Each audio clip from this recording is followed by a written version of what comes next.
They prepared themselves for a final against Barcelona. There was a doubt surrounding the fitness of goalkeeper Les Sealey. Everybody expected Barcelona to win it.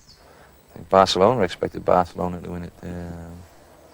The remarks that were coming or were attributed to their camp were full of confidence, and you know, they just had to turn up and did take the final. But we'd grown in confidence through the competition, and you know, we were just looking forward to it. We felt as though we were carrying a flag a bit for England, and it couldn't come soon enough for us.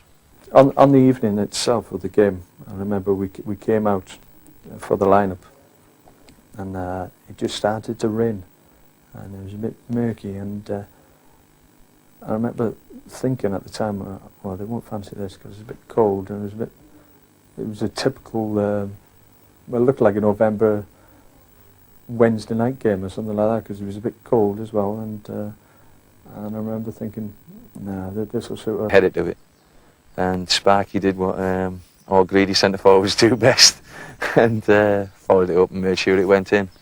I think if Sparky, you know, could have given it to Steve, he would have done. It would have been nice to give it him, but obviously it was going in. But I wasn't thinking that. I was thinking somebody's going to run in and kick the ball off the line, so I just made sure he went over the line. I suppose technically it's my goal, but certainly it is Steve's goal. But the thing was that UEFA have to make a decision on these things, and apparently they gave it to me, so I'm quite pleased to take it. But sorry, Steve, about it. But he's always gone on to me about it. But that's Sparky, the eye for the spectacular goal, and there's none more spectacular than that. Again, my own thoughts in my mind was that, well, it's an open goal, there's nobody in the net, so all I have to do is knock it in the goal.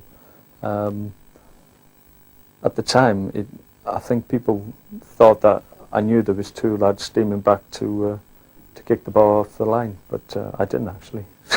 Sorry to knock the myth on the head, but I think what surprised people was the fact that I hit it with so much power just to get in the net. It surprised everybody. I mean, even the commentators, you know, will say, you know, he's taking it too far now, and you know, everybody thought that. From where I was, it probably looked even more difficult, and to see him hit it like that, at first you thought, oh, Sparks, you know, maybe you should have taken a touch or whatever, and then you see it hit the back of the net, and you just that's typical Sparky. It's a great feeling. I mean, to score in any final is marvellous, but to obviously score in a European final, and you're aware of so many millions across Europe watching the game, and to make your mark in a game like that is something special. And obviously, because there were so many United fans there as well, it was marvellous for them, and you could see the joy on their faces. And all of a sudden you're thinking, cup's ours now. You know what I mean? We really hadn't suffered any threat from Barcelona in the game, and at 2-0 up with 25, 30 minutes to go, I think we thought that was it. Koeman to take, and a typical Koeman effort, and it's found its way in. I remember when Koeman took the free kick, I was in the wall, and he curled it past me, and I had time to turn round, and I'm thinking to myself, come on, Les, where are you, Les? And he never made it. And I thought, oh, bloody hell, it's gone in, like, so, no disrespect to Les, like, but it was just the fact that I think his knee was hurting him more than he was making out. I think if he was quite honest about it, I think the injury he received in the League Cup final hadn't healed as well as he pretended it had.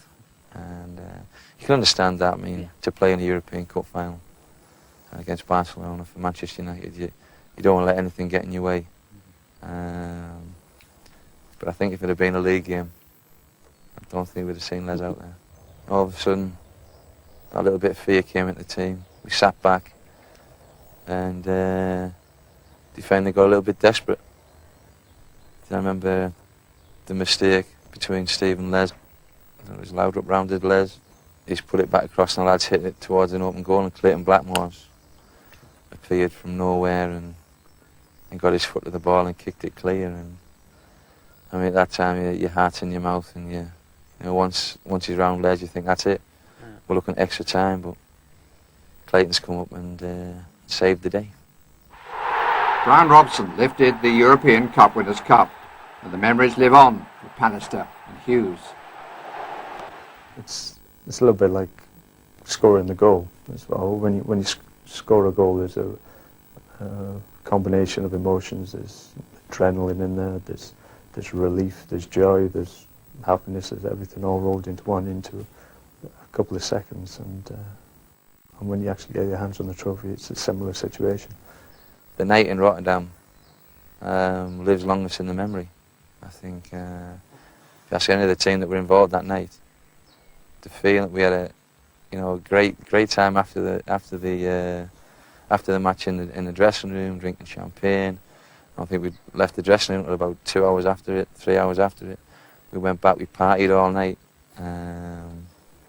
didn't go to bed, came up the next day, flew back to Manchester, went straight on the tour of Manchester on the top of the bus. And it was just one long continual buzz from the minute we walked off the pitch, lifted the cup and got back. And it was, you know, it beat anything really for the experience than you know, even the league championship.